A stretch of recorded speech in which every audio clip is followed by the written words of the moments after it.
Hello, car enthusiasts. Welcome to our channel. We've prepared a very interesting video for you about the top 10 of the stupidest and worst cars in America in the 1960s. This video is sure to surprise you, so get comfortable and watch it until the end. Enjoy the show. Dear viewer, don't forget to subscribe to the channel. Thanks for your support. Number 10. The 1962 Studebaker Lark, despite being an important model for the struggling automaker, is often criticized for several reasons that led to its reputation as a dumb car. Here's why the 1962 Studebaker Lark is considered an ill-conceived vehicle. By 1962, the Studebaker Lark's design was already looking dated. The car had been introduced in 1959, and while it initially helped the company stay afloat, the lack of significant updates made it seem old-fashioned compared to its competitors. The boxy, simplistic design didn't evolve with the times, making it appear less attractive to buyers who were increasingly drawn to more modern and stylish cars. The Lark's exterior was plain and uninspiring, lacking the sleek lines and innovative styling that other compact cars were beginning to offer. This was a significant drawback in a market where design was becoming a key factor in consumer decisions. The Lark's conservative styling failed to capture the excitement or interest of potential buyers. The 1962 Studebaker Lark struggled with quality and reliability issues, which further diminished its appeal. Owners reported problems with various aspects of the car, including mechanical failures and poor build quality. These issues led to a negative perception of the car, making it difficult for Studebaker to compete against more reliable offerings from other manufacturers. Studebaker was facing financial difficulties during this period, which impacted the quality control of its vehicles. The Lark, being a key model for the company, was produced under challenging circumstances, leading to inconsistencies in manufacturing quality. This resulted in cars that were often less durable and more prone to issues than their competitors. The Lark didn't offer the same level of features or innovation that other compact cars were beginning to incorporate. As the automotive industry was rapidly advancing, the Lark's lack of modern conveniences and technological updates made it feel outdated. Buyers who were looking for the latest features and comfort found the Lark lacking. While Studebaker made some attempts to update the Lark over its production run, these changes were often minimal and failed to keep up with the advancements seen in other compact cars. This lack of significant innovation meant that the Lark fell behind in the increasingly competitive compact car segment. The 1962 Studebaker Lark faced stiff competition from other compact cars that were more modern, reliable, and stylish. Vehicles like the Ford Falcon, Chevrolet Corvair, and Plymouth Valiant offered better performance, updated designs, and more features, making the Lark seem like a poor choice by comparison. As a smaller, financially troubled automaker, Studebaker couldn't match the resources or innovation of the big three automakers. This disadvantage was evident in the Lark, which couldn't keep pace with the rapidly evolving compact car market. The Lark's inability to compete effectively with these better-funded rivals contributed to its decline in popularity. The 1962 Studebaker Lark is considered dumb due to its outdated design, quality issues, lack of modern features, and inability to compete with more advanced and reliable compact cars from other manufacturers. While it was a valiant effort by Studebaker to stay relevant in a changing market, the Lark ultimately fell short, failing to capture the interest of buyers who were looking for something more stylish, dependable, and innovative. Its shortcomings highlight the challenges faced by smaller automakers trying to compete against industry giants during a period of rapid change in the automotive world. Number 9. The 1964 Ford Galaxy 500, despite being part of a once popular line, faced criticism for several reasons that contributed to its reputation as a less desirable car. By 1964, the Ford Galaxy 500 had grown in size and weight compared to earlier models. This increase in bulk contributed to a perception of the car as being bloated. The larger dimensions made the car less agile and more cumbersome to drive, diminishing the sporty appeal that had characterized earlier versions of the Galaxy. The earlier Galaxy models, especially those from the early 1960s, were known for their clean, streamlined design that conveyed a sense of speed and style. However, the 1964 model's larger, more imposing bodywork made it look less sleek and more cumbersome, which was a turn-off for buyers seeking a sporty, elegant vehicle. There were growing concerns about the build quality of Ford vehicles in the mid-1960s, and the Galaxy 500 was no exception. Buyers and critics alike noted that the materials and assembly didn't seem to be up to the standards set by earlier models. This decline in quality affected the car's durability and reliability, leading to dissatisfaction among owners. The 1964 Galaxy 500 was criticized for inconsistencies in the fit and finish of its components. Problems such as uneven panel gaps, misaligned trim, and subpar interior materials were not uncommon, which detracted from the car's overall appeal and led to negative perceptions of Ford's commitment to quality. The 1964 Galaxy 500 had moved away from the sporty characteristics that had made earlier models popular, particularly with younger drivers. The car's larger size and more conservative styling were seen as a departure from the dynamic, performance-oriented image that Ford had cultivated with previous Galaxies. By 1964, the automotive market was seeing the rise of new, exciting models like the Ford Mustang, which captured the sporty and youthful energy that the Galaxy 500 had started to lose. As a result, the Galaxy 500 appeared outdated and less relevant, especially to buyers who were looking for excitement and style in their vehicles. The full-size car segment, in which the Galaxy 500 competed, was becoming increasingly crowded with models that offered more modern styling, better performance, and greater innovation. The 1964 Galaxy 500 struggled to stand out in this competitive environment, and its shortcomings became more apparent when compared to its rivals. The Galaxy 500's design and positioning seemed confused by 1964. It was no longer the sporty, desirable car it once was, but it also wasn't luxurious or advanced enough to compete with higher-end models. This identity crisis made it less appealing to consumers who had a wide range of choices in the market. The 1964 Ford Galaxy 500 is considered dumb due to its bloated design, declining build quality, loss of sporty appeal, and challenges in a crowded market.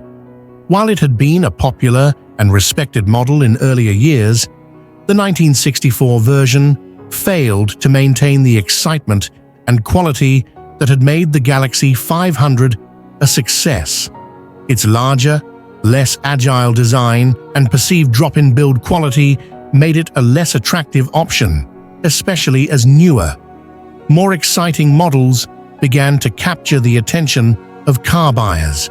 Number 8. The 1963 Dodge Polara, though part of Dodge's full-size lineup, is often viewed as a less successful model for several reasons. The 1963 Polara featured a design that many critics and consumers found bulky and unattractive. The car's wide, heavy appearance made it look cumbersome, lacking the sleek, aerodynamic lines that were becoming popular during the early 1960s.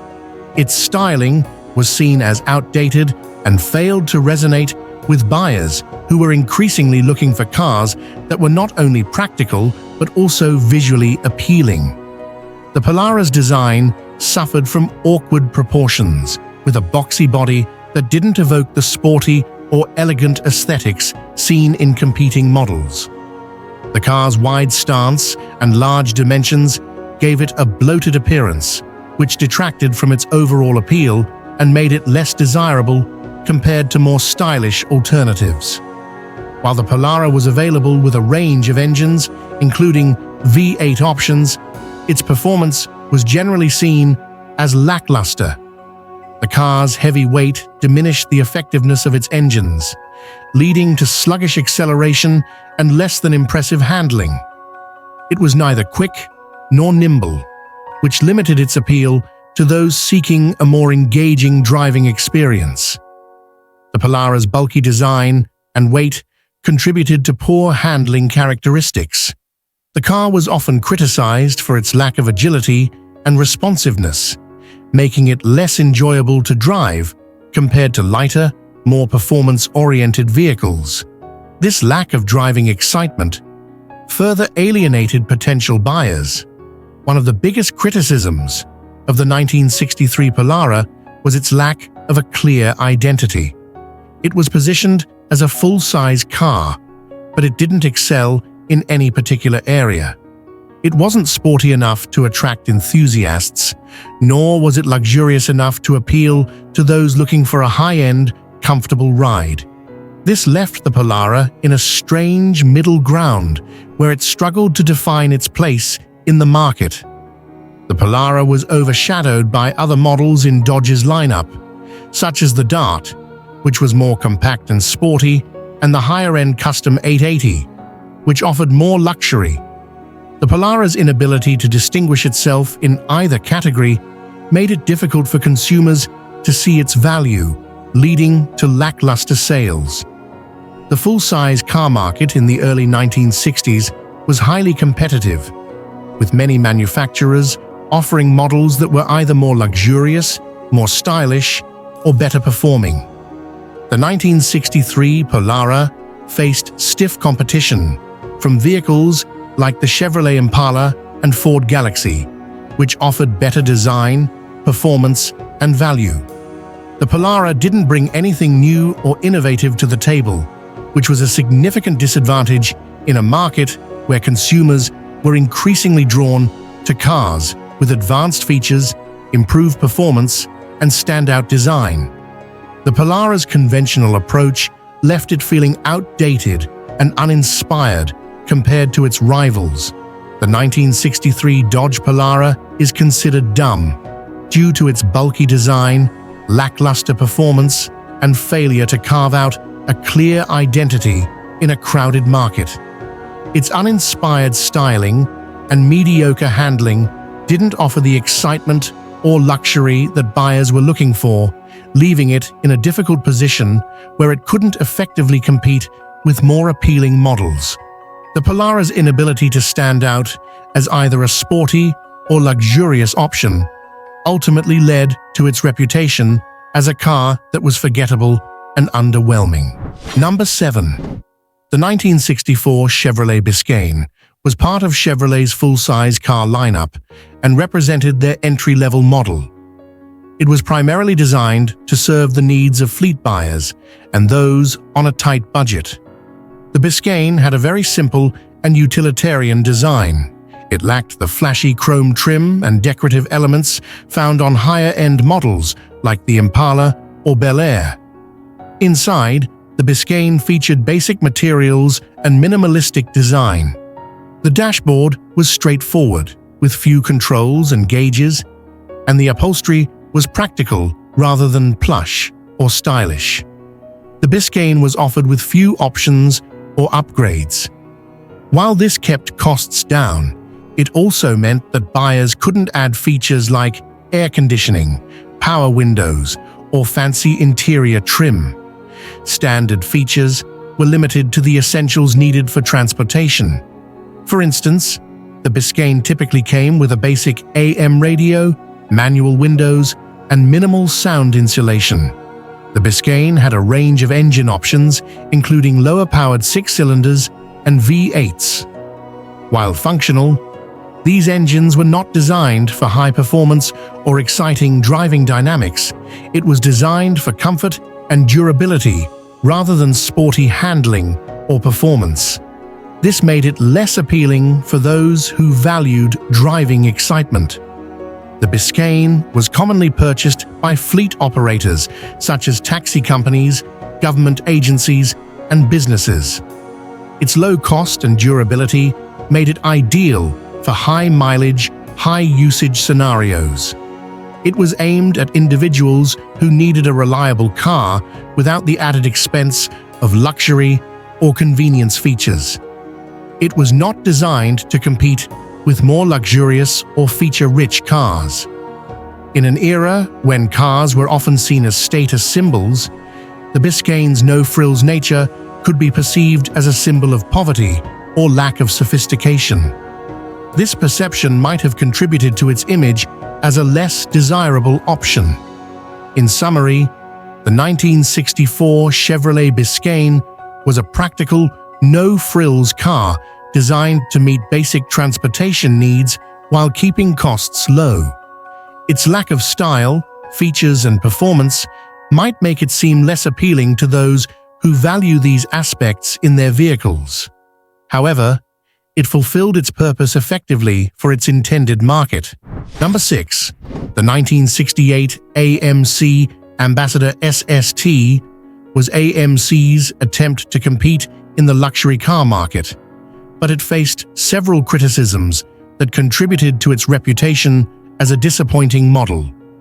The design of the 1968 Ambassador ST was considered bland and conservative compared to its competitors. It lacked the distinctive styling elements that could have set it apart in the luxury segment. While it had a clean, straightforward appearance, it didn't capture the eye in a way that luxury cars of the time were expected to. The interior of the SST was similarly criticized for its lack of flair. Although it featured basic luxury elements like a vinyl roof and plush seating, it didn't offer the high-end materials or sophisticated design found in other luxury cars. For a luxury car, the Ambassador ST was seen as lacking in advanced features. While it did offer some comfort and convenience options, it didn't provide the level of luxury or technological innovation that buyers in this segment were looking for. AMC was perceived as lagging behind in terms of innovation. The SST didn't introduce any groundbreaking technology or design elements, which made it less appealing to consumers who were interested in new and exciting features. The Ambassador ST came with a range of engine options, including a 290 cubic inch V8 as the base engine. While these engines were adequate, they didn't offer the high performance or refinement that luxury car buyers often sought. The ride and handling of the SST were generally considered satisfactory, but not exceptional. It didn't provide the level of driving pleasure or smoothness expected from a luxury vehicle. The SST was entering a market dominated by well-established competitors such as Cadillac, Lincoln, and Chrysler's upscale models. These competitors offered superior luxury, performance, and innovation, making the Ambassador SST's shortcomings more apparent. AMC was better known for its economy and muscle cars, and the Ambassador SST struggled to change that perception.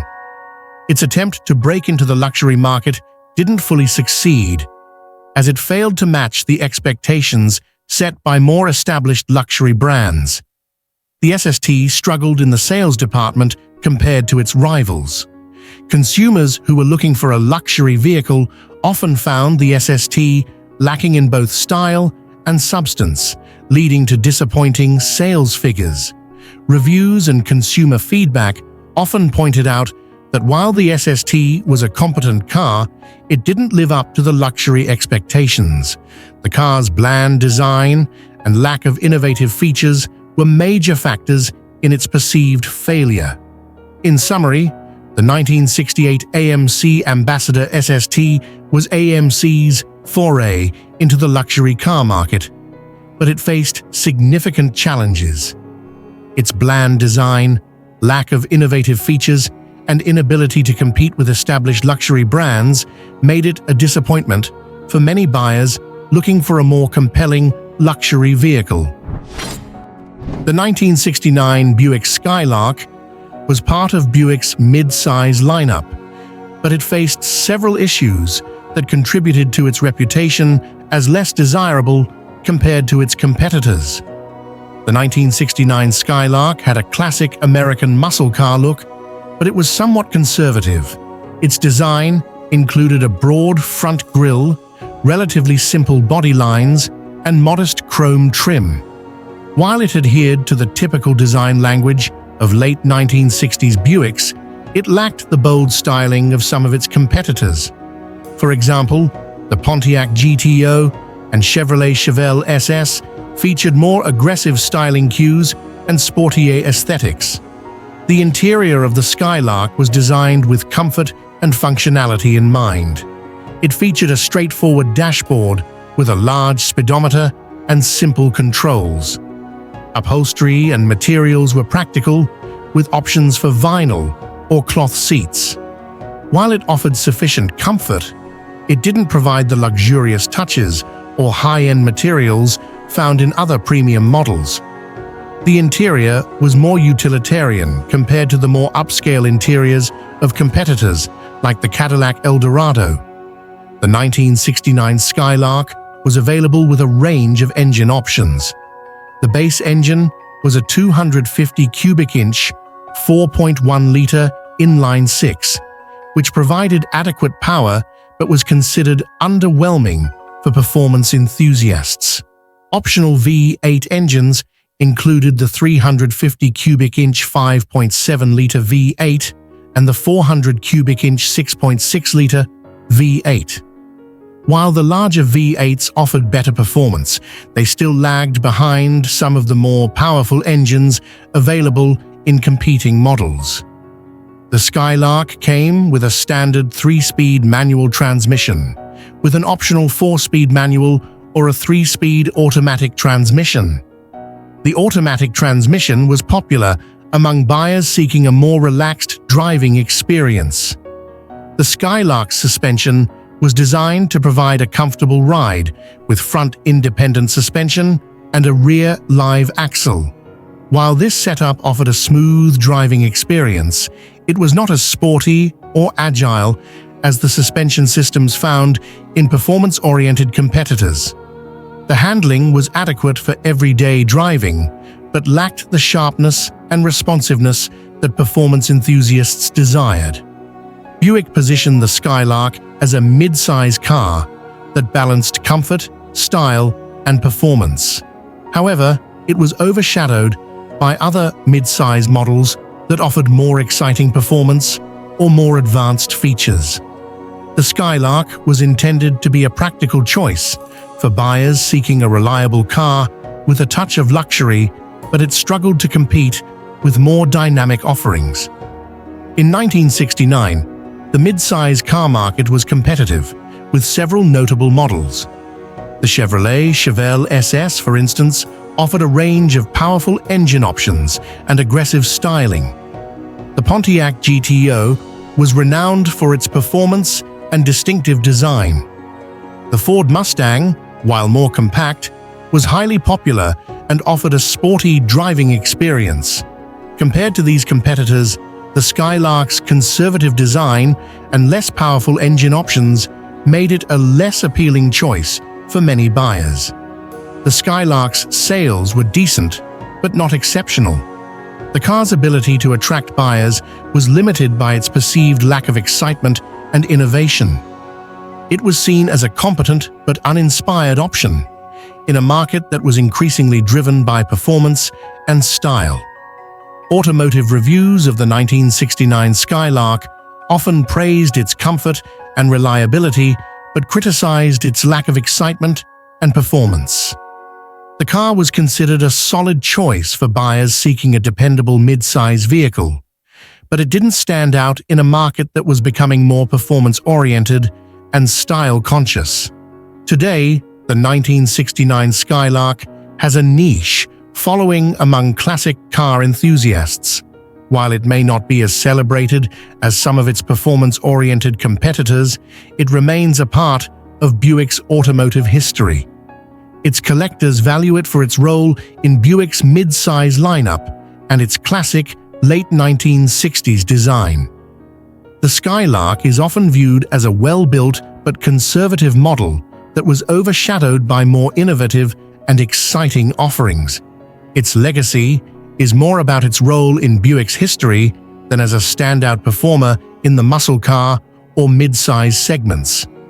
In summary, the 1969 Buick Skylark was a mid-size car that offered comfort and practicality but faced criticism for its conservative design and lack of performance.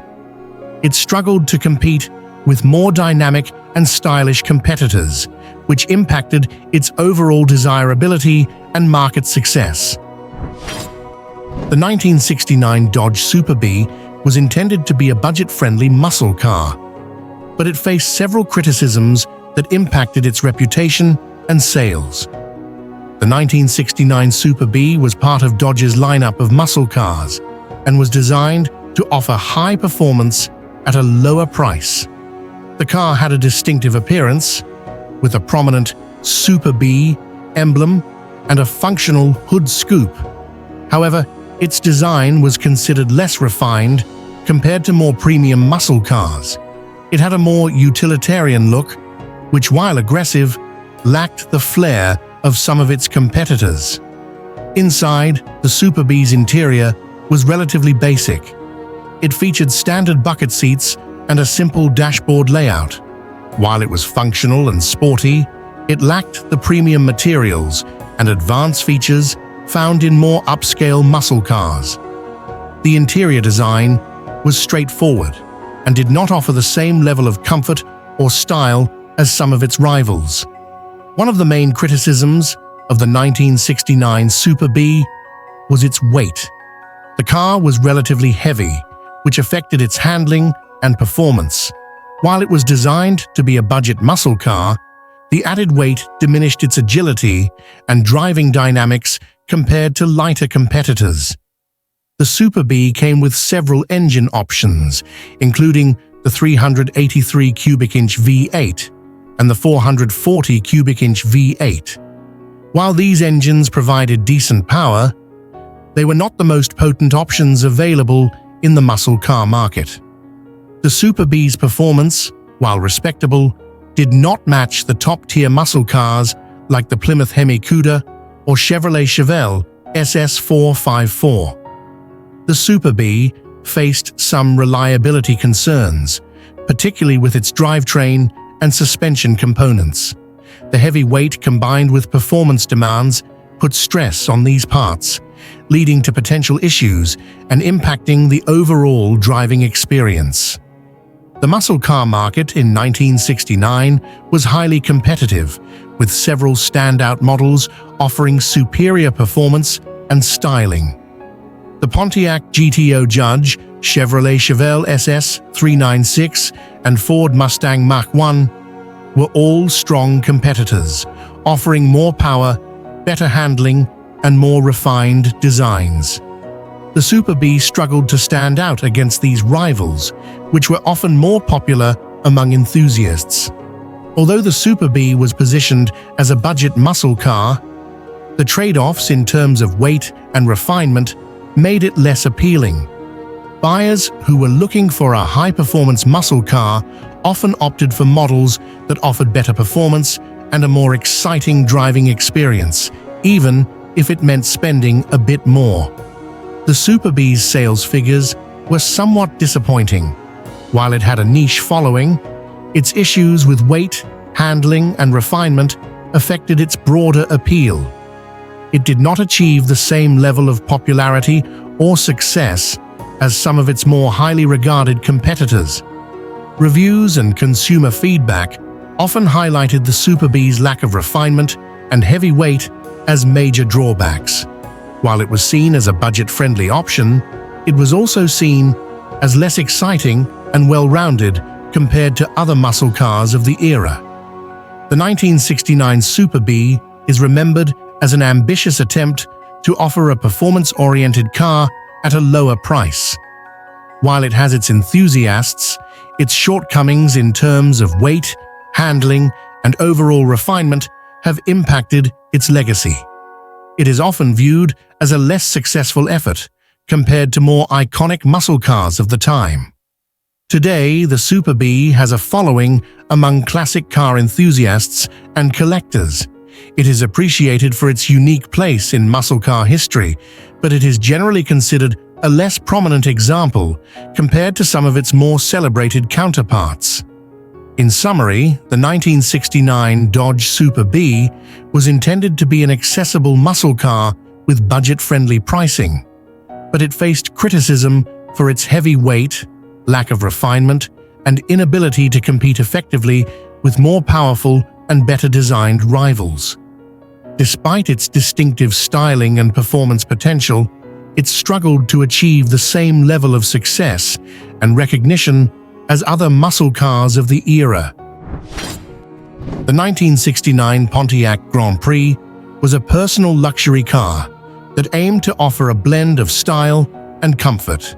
However, it faced several issues that affected its reputation and appeal. The 1969 Grand Prix was designed to be a striking personal luxury car, and it featured a bold front grille, long hood, and a prominent rear.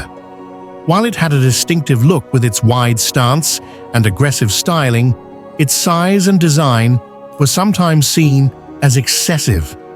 The large grille and overall bulkiness of the car were criticized for being overly dramatic and lacking in the more subtle elegance found in other luxury cars of the era. Inside, the Grand Prix was designed to offer a high level of comfort, with plush seating and a spacious cabin. However, the interior design was also criticized for being somewhat plain and lacking in the sophisticated details and luxury materials found in higher-end competitors. The car's large size meant a roomy interior, but it didn't necessarily translate to a more luxurious or refined experience. The Grand Prix was notably large, which was a common trait of personal luxury cars of the time. Its size, while providing a spacious interior, made the car less agile and more cumbersome. The large dimensions impacted its maneuverability and driving dynamics, making it less enjoyable to drive compared to more compact or sportier options. The car's weight was a significant issue. The Grand Prix's heavy build affected its performance, particularly in terms of acceleration and handling. The added weight diminished its sporty characteristics and made it less responsive compared to more performance-oriented or lighter luxury vehicles. The 1969 Grand Prix was known to have various reliability issues, including problems with its engine, transmission, and other mechanical components. These issues could lead to frequent repairs and maintenance, detracting from the overall ownership experience. The build quality of the Grand Prix was sometimes criticized, with reports of inconsistent fit and finish. These problems contributed to the car's reputation for being less reliable compared to other luxury vehicles of the time. In the personal luxury car market of 1969, the Grand Prix faced stiff competition from models like the Cadillac Eldorado, Lincoln Continental, and Buick Riviera.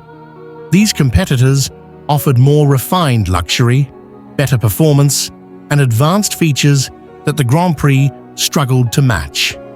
The Grand Prix was positioned as a premium offering, but its size and reliability issues made it less appealing compared to its rivals. Buyers who were looking for a top-tier luxury experience often found better value in competing models that offered more sophistication and performance. The Grand Prix sales were decent, but it was not as popular as some of its competitors. The criticisms regarding its size, weight, and reliability affected its overall market appeal. Buyers seeking a luxurious yet sporty driving experience often turned to other brands that offered a more compelling package. Automotive reviews of the 1969 Grand Prix often highlighted its impressive size and comfort, but pointed out the drawbacks of its excessive weight and reliability issues. The car was seen as a capable luxury vehicle, but lacking in some of the qualities that made other models more desirable. The 1969 Pontiac Grand Prix is remembered as a car that had a bold design and aimed to offer luxury and comfort. However, its issues with size, weight, and reliability have affected its legacy. It is seen as a model that, while innovative in some respects, struggled to compete with more refined and reliable luxury cars of the time. Today, the Grand Prix has a niche following among classic car enthusiasts. While it may not be as highly regarded as some other luxury cars from the era, it is appreciated for its distinctive design and place in Pontiac's automotive history.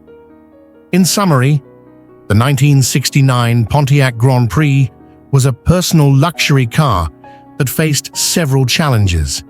Its excessive size and weight, combined with reliability issues, affected its overall appeal and competitive standing in the luxury car market.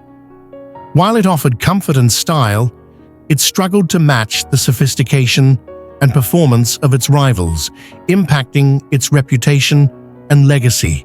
Number 2. The 1969 Mercury Marquee was a full-size luxury car that catered to buyers seeking comfort and elegance. However, it faced criticism for being overly conservative in its design and lacking the innovation that characterized the automotive industry during the late 1960s. The 1969 Mercury Marquee had a traditional, stately appearance that was typical of American luxury cars of the era. It featured a long, boxy body with chrome accents and a large grille, which was a standard design approach for full-size luxury sedans. However, this conservative design was seen as outdated, especially when compared to more stylish and modern competitors like the Cadillac Eldorado and Lincoln Continental Mark III, which offered sleeker and more contemporary looks. The Marquis did not have any standout design elements that set it apart from other full-size cars. While it was elegant in its own right, it lacked the flair or innovation that could have made it more memorable. The overall design was functional but uninspired, leading to a perception that it was a car for more traditional buyers who were not looking for anything particularly exciting or forward-thinking. The 1969 Mercury Marquee was powered by a 429 cubic inch V8 engine, which provided a respectable amount of power for a full-size luxury car. The engine was paired with a 3-speed automatic transmission, delivering a smooth and comfortable ride. However, the focus on comfort and smoothness meant that the Marquee was not particularly sporty or responsive. It was built for cruising rather than spirited driving, which might have been a downside for buyers looking for a more dynamic driving experience. The Marquee was designed with a soft suspension setup to ensure a smooth and cushioned ride. While this made it comfortable on long drives, it also resulted in handling that was less precise and more floaty compared to other vehicles. The car's large size and heavy weight further contributed to its somewhat sluggish handling, making it less enjoyable to drive on winding roads or in tight spaces. The 1969 Mercury Marquee was positioned as a luxury vehicle within the Mercury lineup, targeting buyers who wanted a full-size car with premium features but at a lower price point than a Lincoln or Cadillac. However, this positioning placed it in a challenging spot, as it had to compete with both premium full-size cars and more affordable luxury models.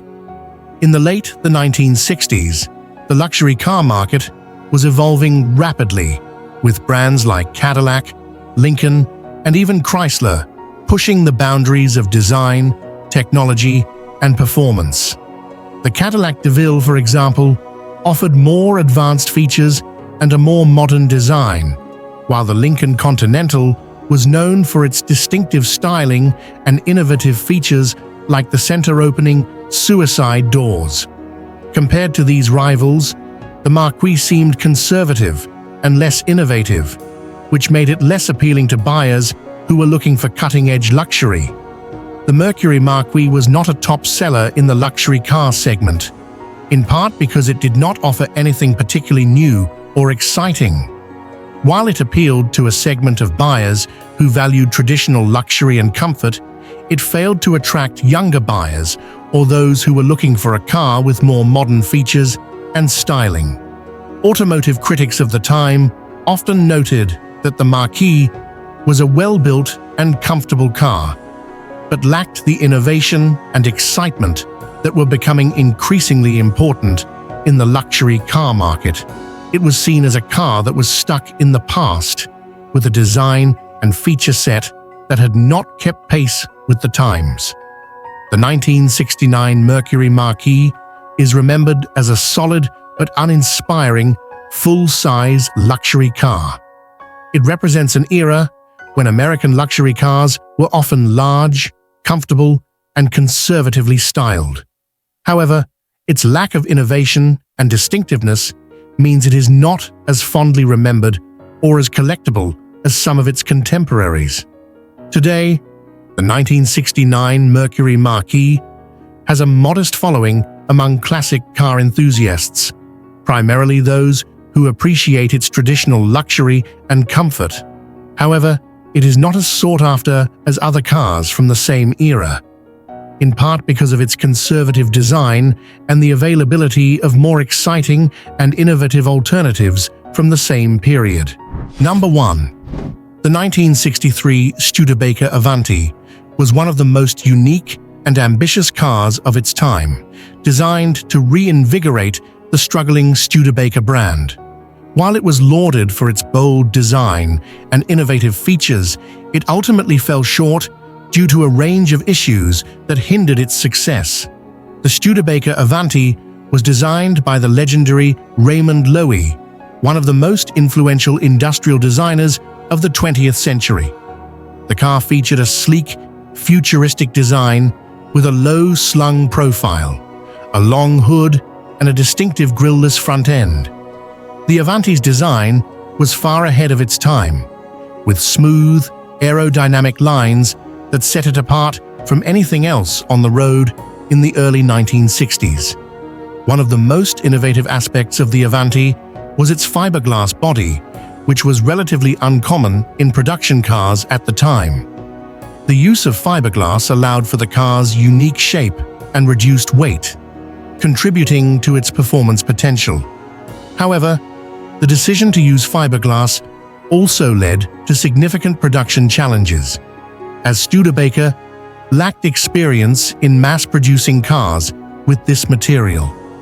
The Avanti was available with a 289 cubic inch V8 engine, offered in both naturally aspirated and supercharged versions. The supercharged R2 version produced up to 289 horsepower, which was impressive for the era and gave the Avanti strong performance credentials. The car was capable of reaching 0 to 60 miles per hour in around 7 seconds, making it one of the faster cars of its time. The Avanti was packed with advanced features, including front disc brakes, a rarity in American cars at the time, a roll bar integrated into the roof for added safety, and a luxurious interior with aircraft-inspired controls. These features highlighted Studebaker's intent to create a car that was not only stylish, but also technologically advanced. The Avanti's production was plagued by significant delays and quality control problems. The use of fiberglass for the body panels caused numerous issues in manufacturing, leading to inconsistencies in panel fit and finish. Studebaker struggled to meet production targets, and many cars were delayed or delivered with defects, frustrating customers and dealers alike. Studebaker was already facing financial difficulties, and the Avanti's complex production process only exacerbated the situation. The company's limited production capacity meant that it could not produce the Avanti in large numbers, which further limited its market potential. The delays and low production volume meant that by the time the car reached the market, its initial excitement had waned. Despite its advanced engineering, the Avanti was prone to a range of mechanical issues. Problems with the supercharged engine, transmission, and electrical systems were common, leading to frequent breakdowns and a reputation for unreliability. These issues were particularly damaging for a car positioned as a high-performance luxury vehicle, where reliability was expected. The Avanti's advanced features and unique design also made it more challenging to maintain. Parts availability was an issue, and many service technicians were unfamiliar with the car's specialized components, leading to higher maintenance costs and further frustrating owners. The Studebaker Avanti was priced significantly higher than many of its competitors, which made it a tough sell. In 1963, the base price for an Avanti was around $4,445, equivalent to about $40,000 today, which was more expensive than a Corvette or a Ford Thunderbird. The high price, combined with the car's production and reliability issues, made it less attractive to potential buyers who could find more reliable and established alternatives at a lower cost. While the Avanti offered a unique combination of style, performance, and innovation, the high price tag was difficult to justify, especially given the car's practical shortcomings. Many consumers viewed the Avanti as a niche vehicle rather than a serious competitor in the sports car or luxury market. The 1963 Studebaker Avanti was a car that embodied bold design and innovation, but was ultimately undermined by production issues, reliability problems, and a high price tag. While it was ahead of its time in many ways, these challenges prevented it from competing effectively with other sports cars and luxury vehicles of the era. The Avanti's legacy is one of unfulfilled potential, as it remains a fascinating but flawed chapter in automotive history.